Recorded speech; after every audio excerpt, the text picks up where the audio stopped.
या देवी सर्वभूतेषु शक्तिरूपेण संस्थिता नमस्तस्यै नमस्तस्यै नमस्तस्यै नमो नमः। नमस्कार, मैं हूं सृष्टि पांडे। आप सभी को नवरात्रि की शुभकामनाएं। शक्ति का महापर्व नवरात्रि आज से शुरू हो गया है। 9 दिनों तक चलने वाले नवरात्रि के पर्व में मां दुर्गा 9 स्वरूपों की पूजा की जाती है। असुरों के संहार के लिए देवताओं ने आदि शक्ति का आवाहन किया था। उसी जगत जननी की आराधना हम नवरात्रि के दौरान करते हैं। तो अगले 9 दिनों तक IBC 24 आपको मध्य प्रदेश, छत्तीसगढ़ और देश के प्रमुख देवी धामों के दर्शन कराएगा। तो चलिए शुरू करते हैं आज का सफर।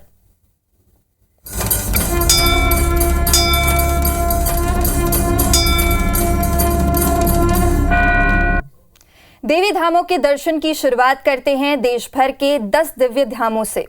पहली तस्वीर वैष्णो देवी मंदिर कटरा जम्मू की, तो वही दूसरी तस्वीर मुंबा देवी मंदिर मुंबई की है। अब तीसरी तस्वीर झंडे वाला मंदिर की आप देख सकते हैं जो दिल्ली में है। चौथी तस्वीर दुर्गा परमेश्वरी मंदिर बेंगलुरु कर्नाटक की है। पांचवी तस्वीर बड़ी देवी काली माता मंदिर अयोध्या की है और वहीं छठवीं तस्वीर भीष्मावरी देवी मंदिर जज्जर की हरियाणा की है। साथ ही हम आपको दिखा रहे हैं अलौकी देवी प्रयागराज उत्तर प्रदेश की तस्वीर। कालकाजी मंदिर दिल्ली की है। साथ ही हम आपको दर्शन करा रहे हैं अष्टभुजी देवी वाराणसी उत्तर प्रदेश और दुर्गा मंदिर अमृतसर पंजाब की।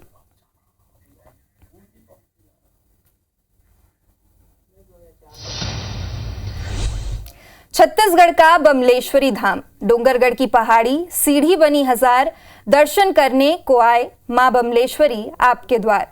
हर साल लाखों भक्त माता के दर्शन करने के लिए डोंगरगढ़ पहुंचते हैं।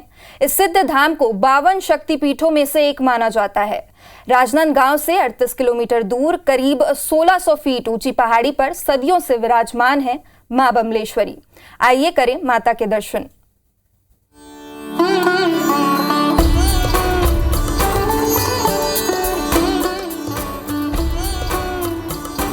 सच्ची है तू, सच्चा तेरा दरबार। जय हो मां बमलेश्वरी। यही जयकारे लगाते ऊंची पहाड़ी पर चढ़ जाते हैं भक्त। चेहरे पर कोई शिकन नहीं, कोई थकावट भी नहीं। अगर है तो बस मां बमलेश्वरी के दर्शनों की लालसा।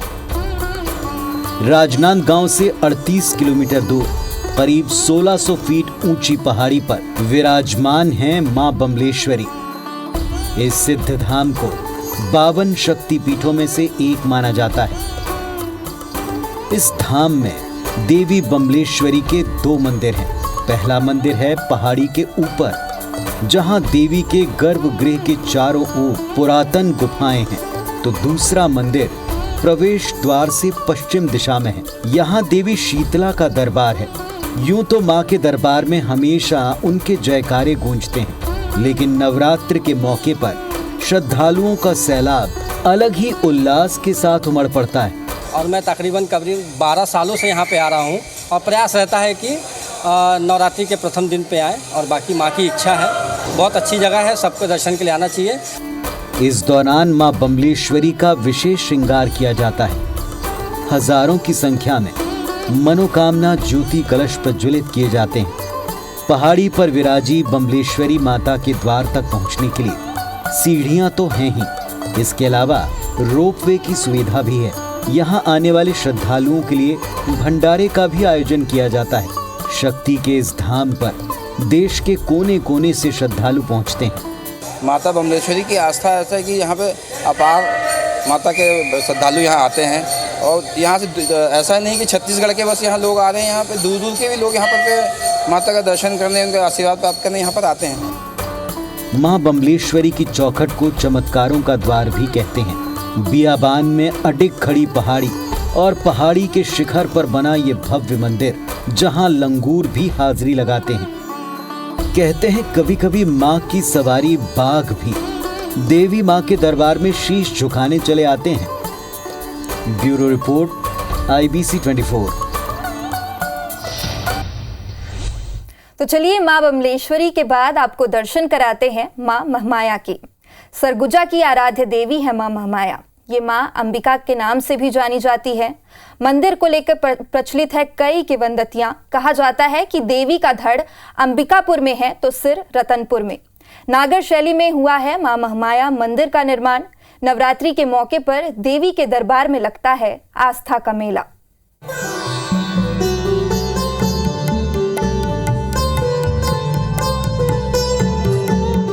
अंबिकापुर जिला मुख्यालय से करीब 3 किलोमीटर दूर स्थित है मां महामाया का मंदिर। माता महामाया के दरबार में पहुंचते ही माता की अलौकिक ऊर्जा का आभास होने लगता है। मंदिर में मां महामाया के साथ साथ मां विंध्यवासिनी की प्रतिमा भी स्थापित है। मंदिर के गर्भगृह में बाईं तरफ मां महामाया और दाईं तरफ श्याम स्वरूप में मां विंध्यवासिनी विराजित हैं। माता के दर पर हर समय भक्तों का तांता लगा रहता है, लेकिन नवरात्रि के पावन पर्व पर माता के दरबार में भक्तों की भीड़ इतनी बढ़ जाती है कि माता के दर्शन करने में कई घंटे लग जाते हैं। माता के दर पर कदम रखते ही भक्तों के सभी कष्टों का निवारण हो जाता है। मां कामाख्या सबका कल्याण करने वाली हैं। माता के दरबार में प्रदेश के साथ साथ देश के कई स्थानों से भक्त माथा टेकने आते हैं। माता रानी पर भक्तों की अटूट श्रद्धा है। महामाया के दरबार में अपरंपार आस्था जुड़ी हुई है और ये सरगुजा की नहीं, मतलब भारत के कोने कोने से लोग यहाँ पर आते हैं और अपनी मुरादें लेके आती हैं, पूरी होती है। मां महामाया मंदिर को लेकर कई किंवदंतियां प्रचलित हैं। मां महामाया स्वयंभू हैं। माता यहाँ हजारों साल से विराजमान हैं। सालों पहले इस क्षेत्र में गोंड राजाओं का राज हुआ करता था। वही मां की पूजा अर्चना करते थे, मगर रक्सेल राजाओं का साम्राज्य स्थापित होने के बाद से मां महामाया सरगुजा राज परिवार की कुलदेवी के रूप में पूजी जाने लगी। मां महामाया मंदिर में माता की पूजा की खास विधा है। मां की प्रथम पूजा और श्रृंगार बैगा द्वारा किया जाता है, जिसके बाद ही पंडित माता की पूजा अर्चना करते हैं। मान्यता है कि बैगा पूजा बेहद खास होती है और उसका अपना ही एक अलग महत्व है। सरगुजा राज परिवार के द्वारा यहाँ सैकड़ों साल पहले से ही मां की आराधना की जाती रही है। मां महामाया मंदिर बहुत ही चमत्कारी और दिव्य है। मां महामाया की प्रतिमा का सिर नहीं है। इसे हर शारदीय नवरात्रि में बैगा और कुम्हारों के द्वारा बनाया जाता है और पुराने सिर को नदी में प्रवाहित कर दिया जाता है। मां महामाया का धड़ अंबिकापुर में तो सिर रतनपुर में है। पुराणों के अनुसार खंडित प्रतिमा की पूजा नहीं की जाती, जिस कारण हर साल मां का नया सिर निर्मित किया जाता है। स्थानीय लोगों की मान्यता है कि जो भी भक्त मुराद मांगकर यहाँ ज्योति कलश की स्थापना करता है, मां उसकी मनोकामना अवश्य पूर्ण करती है। दिनों दिन माता के प्रति भक्तों की आस्था लगातार बढ़ती जा रही है और माता के दरबार में देश और विदेश से भक्त अपनी आस्था की ज्योत जलाने यहाँ पहुँच रहे हैं और मां महामाया का गुणगान करते भी नहीं थकते। जय मां महामाया।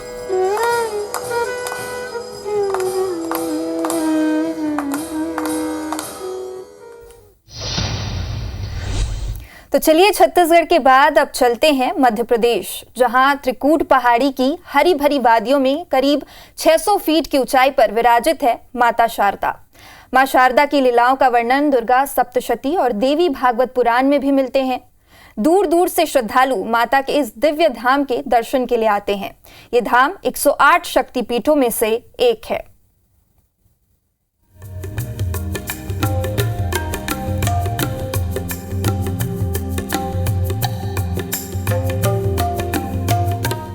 हरी भरी वादियों के बीच त्रिकुट पर्वत में विराजी मां शारदा सभी तरह की मनोकामनाओं को पूरी करने वाली हैं। 522 ईसा पूर्व को चतुर्दशी के दिन नृपल देव ने सामबोधि की स्थापना की थी। तभी से यह पूजा अर्चना का दौर शुरू हो गया। इस मंदिर की पवित्रता का अंदाजा इस बात से ही लगाया जा सकता है कि आज भी हर सुबह आल्हा मां शारदा की पूजा करने पहुंचते हैं। विंध्य पर्वत श्रेणियों के मध्य त्रिकुट पर्वत पर स्थित इस मंदिर के बारे में ये मान्यता है कि मां शारदा की प्रथम पूजा आदि गुरु शंकराचार्य द्वारा की गई थी। प्राचीन धर्म ग्रंथ में मेहर का नाम महेंद्र था। पुराणों में इसका उल्लेख भारत के अन्य पर्वतों के साथ ही आया है। तो माता में हर बार बुलाती हैं, हर बार हम आते हैं और माता सबकी मनोकामनाएं पूर्ण करती हैं। हम यही उम्मीद करते हैं माता सबकी मनोकामनाएं पूरी करें। जय माता दी। जो भी दिक्कत होती है, मुझे परेशानियाँ आती हैं, वो माता के सामने कहता हूँ और वो यहाँ आने से सारी मनोकामनाएं मेरी पूर्ण हो जाती हैं। हाँ, शांति मिलती है। बहुत अच्छा वातावरण है यहाँ का और बार बार यहाँ आने का मन करता है। जब भी मौका मिले मैं यहाँ पर आऊँ माता के दर्शन के लिए। एक मान्यता के अनुसार सदियों पहले कनखल में एक यज्ञ का आयोजन किया गया था। इस यज्ञ में देवी देवता, राजा महाराजा, ऋषि मुनियों के साथ साथ कई विद्वानों को भी आमंत्रित किया गया था, लेकिन भगवान शिव को नहीं बुलाया गया था। भगवान शिव को आमंत्रित नहीं किए जाने से माता सती नाराज हो गई और इसी नाराजगी में उन्होंने कनखल के यज्ञ कुंड में अपने शरीर की आहुति दे दी। सती के मृत्यु की खबर से नाराज भगवान शंकर जब सती के शरीर को लेकर तांडव नृत्य कर रहे थे, उसी समय उनके कंधे पर रखा माता सती के शव से गले का हार त्रिकुट पर्वत पर आ गिरा। उसी समय से ये स्थान शक्तिपीठ और इसका नाम माई का हार के आधार पर मैहर के रूप में विकसित हुआ। मैहर में माता शारदा के दिव्य मंदिर के अलावा कई और प्राचीन धरोहरें बिखरी पड़ी हुई हैं। मध्य प्रदेश के सतना से 30 किलोमीटर दूर मैहर एक छोटा सा कस्बा है, लेकिन माता शारदा की ख्याति ने इसे पूरे देश में प्रसिद्ध कर दिया है। Bureau report, IBC 24। Madhya Pradesh के देवास शहर के मध्य पहाड़ों पर मां चामुंडा और मां तुलजा भवानी बसी हुई हैं। मां के दरबार में मुरादें लेकर हर साल लाखों भक्त यहां पर आते हैं। नवरात्रि पर मां के दरबार में 24 घंटे ही भक्तों का तांता लगा रहता है। भक्त खाली झोली लेकर आते हैं और मां उनकी झोली को खुशियों से भर देती है। मां तुलजा भवानी को बड़ी माता और मां चामुंडा को छोटी माता कहकर भक्त पुकारते हैं। तो चलिए आपको दर्शन कराते हैं। देवास में 300 फीट ऊंचे पहाड़ पर मां चामुंडा और मां तुलजा भवानी बसी हैं। श्रद्धालु उज्जैन में ज्योतिर्लिंग भगवान महाकालेश्वर के दर्शन के लिए आते हैं। वे देवास में माता रानी का आशीर्वाद लेना नहीं भूलते। भक्त यहाँ पर मां के 3 स्वरूपों में दर्शन करते हैं। वहीं आम दिनों में सामान्य रूप से दर्शन हो सकते हैं, लेकिन नवरात्रि में श्रद्धालुओं का सैलाब उमड़ता है।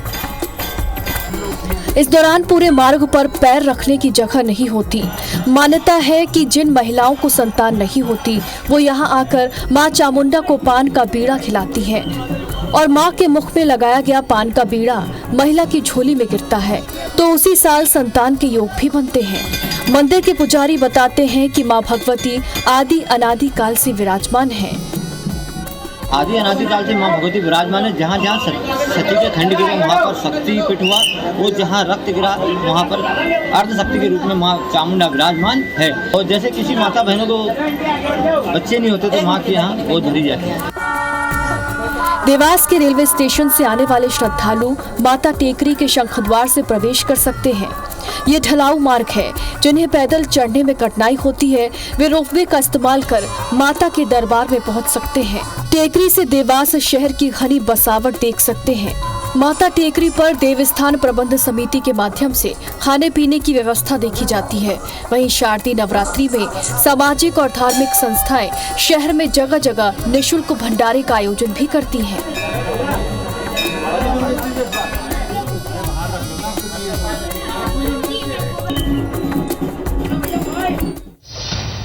आदिशक्ति के कई रूप होते हैं। माता कहीं मूर्ति के रूप में विराजमान है, तो कहीं उनकी जोत जलती है, तो कहीं स्वयंभू पिंडी के रूप में माता ने धरती पर अपने निशान छोड़े हैं। राजधानी भोपाल में ऐसा ही एक प्राचीन माता का मंदिर है जो करीब 150 सालों से आस्था का केंद्र बना हुआ है। तो चलिए आपको उनके दर्शन कराते हैं।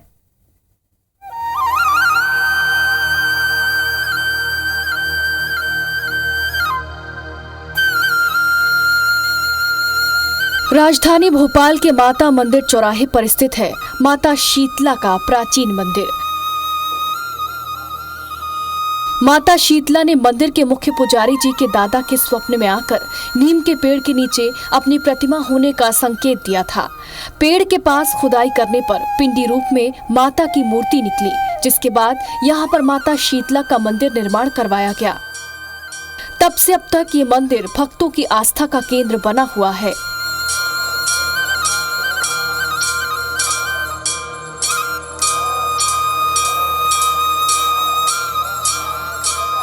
मैं यहाँ यहाँ 18 साल से आ रही हूँ और मैं 19 साल हो गए मुझे यहाँ रहते हुए।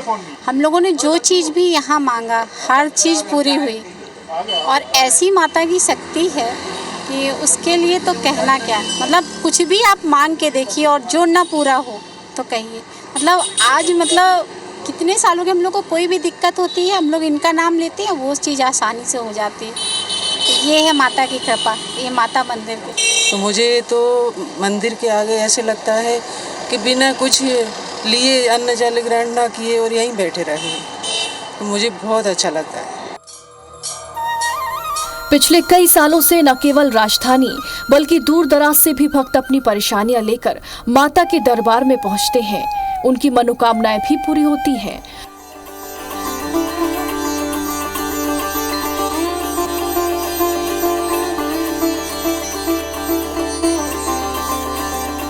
माता शीतला अपने भक्तों पर हमेशा अपनी कृपा बनाए रखती हैं। जीवन में कोई भी उतार चढ़ाव आए, कोई भी विपदा आए, माता के दर पर मत्था टेकते ही माता सब दुख दूर कर देती हैं।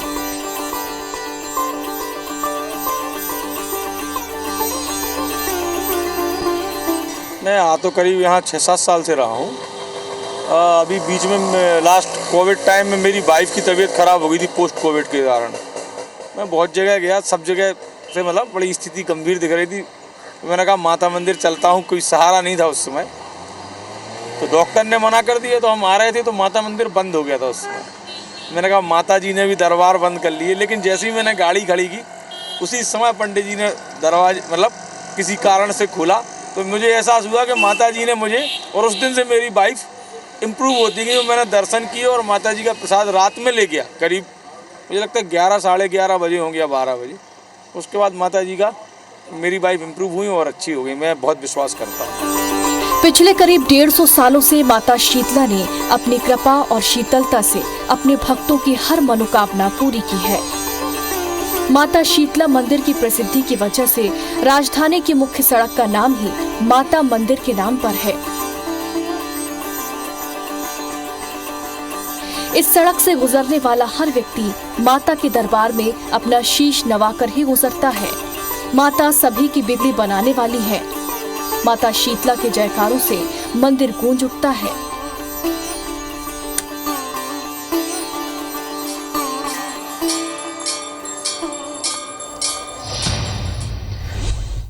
तो चलिए, नमामि दुर्गे में आज के लिए इतना ही, लेकिन कल फिर मिलेंगे माता के कुछ और स्वरूपों के साथ।